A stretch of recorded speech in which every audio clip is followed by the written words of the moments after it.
ANMR ನ್ಯೂಸ್ಗೆ ಸ್ವಾಗತ. ನೀವು ಚಿಂತಾಮಣಿ ಆಸುಪಾಸು ಒಳ್ಳೆಯ ನೀಟ್ ಹಾಗೆ ಜೆಇಇ ಕಾಲೇಜ್ ಹುಡುಕ್ತಾ ಇದ್ದೀರಾ? ಹಾಗಾದ್ರೆ ಈ ವಿಡಿಯೋ ನಿಮ್ಗೋಸ್ಕರ. ನಾನ್ ನಿಮ್ಗೆ ಪರಿಚಯ ಮಾಡಿಸ್ತಾ ಇದ್ದೀನಿ ಯುಪಿಯು ಕಾಲೇಜ್ ಹಾಗೂ ಕ್ಯಾಟಲೈಸರ್ ಅಕಾಡೆಮಿ. ಚಿಂತಾಮಣಿಯ ಹೊಸ ನೀಟ್ ಹಾಗೂ ಜೆಇಇ ತರಬೇತಿಗೋಸ್ಕರನೇ ಮಾಡಿರುವಂತ ಕಾಲೇಜ್. ಇಲ್ಲಿ ನಿಮ್ಗೆ ನೀಟ್ ಹಾಗೂ ಜೆಇಇ ಎಕ್ಸಾಮ್ ಎಕ್ಸ್ಪರ್ಟ್ ಗಳಿಂದಾನೇ ಕೋಚಿಂಗ್, ಸೂಪರ್ ಸುಪ್ರೀಂ ಆಗಿರುವಂತ ಲ್ಯಾಬ್, ಸ್ಮಾರ್ಟ್ ಬೋರ್ಡ್ ಇರೋ ಕ್ಲಾಸ್ ರೂಮ್, ದೊಡ್ಡ ಆಟದ ಮೈದಾನ, ಯೋಗ, ಮೆಡಿಟೇಷನ್ ಸೆಂಟರ್ ಮತ್ತು ಸುಸಜ್ಜಿತವಾಗಿರುವಂತ ಲೈಬ್ರರಿ. ಇಲ್ಲಿ ನಿಮ್ಗೆ ಎಕ್ಸ್ಪೀರಿಯನ್ಸ್ ಫ್ಯಾಕಲ್ಟಿ ಪರ್ಸನಲ್ ಆಗಿ ಸ್ಟೂಡೆಂಟ್ಸ್ ಟ್ರ್ಯಾಕ್ ಮಾಡ್ತಾರೆ. ರೆಗ್ಯುಲರ್ ಆಗಿ ಮಾಕ್ ಟೆಸ್ಟ್ ಇರುತ್ತೆ, ಅಂದ್ರೆ ಎಕ್ಸಾಮ್ ಗಿಂತ ಮುಂಚೆನೆ ಸ್ಟೂಡೆಂಟ್ಸ್ 100% ರೆಡಿ ಇರ್ತಾರೆ. ಜೊತೆಗೆ ರೆಗ್ಯುಲರ್ ಡೌಟ್ ಕ್ಲಿಯರಿಂಗ್ ಸೆಷನ್ಸ್, ಯಾವುದೇ ಡೌಟ್ ಇದ್ರು ಅಲ್ಲೇ ಕ್ಲಿಯರ್ ಆಗುತ್ತೆ. ಸೀಟ್ಸ್ ಲಿಮಿಟೆಡ್ ಇರುತ್ತೆ.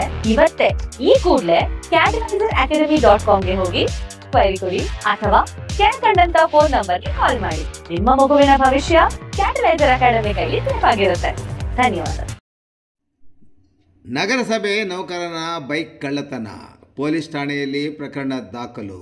ಚಿಂತಾಮಣಿ ನಗರಸಭೆಯ ನೌಕರರೊಬ್ಬರ ಬೈಕ್ ಕಳ್ಳತನವಾಗಿರುವ ಘಟನೆ ನಡೆದಿದ್ದು, ಈ ಸಂಬಂಧ ಚಿಂತಾಮಣಿ ನಗರ ಪೊಲೀಸ್ ಠಾಣೆಯಲ್ಲಿ ದೂರು ದಾಖಲಾಗಿದೆ. ನಗರಸಭೆಯಲ್ಲಿ ನೌಕರನಾಗಿ ಕೆಲಸ ನಿರ್ವಹಿಸುತ್ತಿರುವ ಆರ್ ಪ್ರಸಾದ್ ರವರು ತಮ್ಮ ನಿತ್ಯದ ಕೆಲಸದ ನಿಮಿತ್ತ ನಗರದ ಬಾಗೇಪಲ್ಲಿ ವೃತ್ತದಲ್ಲಿರುವ ಕೇಕ್ ಬಜಾರ್ ಅಂಗಡಿಯ ಬಳಿಗೆ ಹೋಗಿ ಅಂಗಡಿಯ ಮುಂದೆ ದ್ವಿಚಕ್ರ ವಾಹನವನ್ನು ನಿಲ್ಲಿಸಿ ಅಲ್ಲಿಯೇ ಪಕ್ಕದಲ್ಲಿರುವ ಸ್ನೇಹಿತನ ಮನೆಗೆ ಹೋಗಿ ಕೆಲಸ ಮುಗಿಸಿ ಬಂದು ನೋಡಿದಾಗ ಬೈಕ್ ಕಣ್ಮರೆಯಾಗಿರೋದು ಕಂಡು ಬಂದಿದೆ. ಬೈಕ್ ಕಳೆದುಕೊಂಡ ನೌಕರ ತಕ್ಷಣವೇ ಸ್ಥಳೀಯ ಪೊಲೀಸ್ ಠಾಣೆಗೆ ತೆರಳಿ ದೂರು ನೀಡಿದ್ದಾರೆ. ಪೊಲೀಸರು ಪ್ರಕರಣ ದಾಖಲಿಸಿಕೊಂಡು ಘಟನಾ ಸ್ಥಳದ ಸುತ್ತಮುತ್ತಲಿರುವ ಸಿಸಿಟಿವಿ ಕ್ಯಾಮೆರಾಗಳ ದೃಶ್ಯಾವಳಿಗಳನ್ನು ಪರಿಶೀಲಿಸುತ್ತಿದ್ದು ಕಳ್ಳರ ಪತ್ತೆಗೆ ಜಾಲ ಬೀಸಿದ್ದಾರೆ.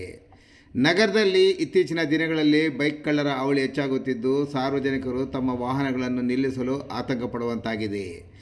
ಜನನಿಬಿಡ ಪ್ರದೇಶಗಳಲ್ಲೇ ಕಳ್ಳರ ಕೈಚಳಕ ತೋರುತ್ತಿರುವುದು ಪೊಲೀಸರಿಗೆ ದೊಡ್ಡ ಸವಾಲಾಗಿ ಪರಿಣಮಿಸಿದೆ. ನಗರದಲ್ಲಿ ರಾತ್ರಿ ಹಾಗೂ ಹಗಲು ವೇಳೆ ಗಸ್ತು ತಿರುಗುವಿಕೆಯನ್ನು ಹೆಚ್ಚಿಸಬೇಕು ಮತ್ತು ವಾಹನ ಕಳ್ಳರನ್ನು ಶೀಘ್ರವಾಗಿ ಬಂಧಿಸಬೇಕೆಂದು ಸಾರ್ವಜನಿಕರು ಒತ್ತಾಯಿಸಿದ್ದಾರೆ.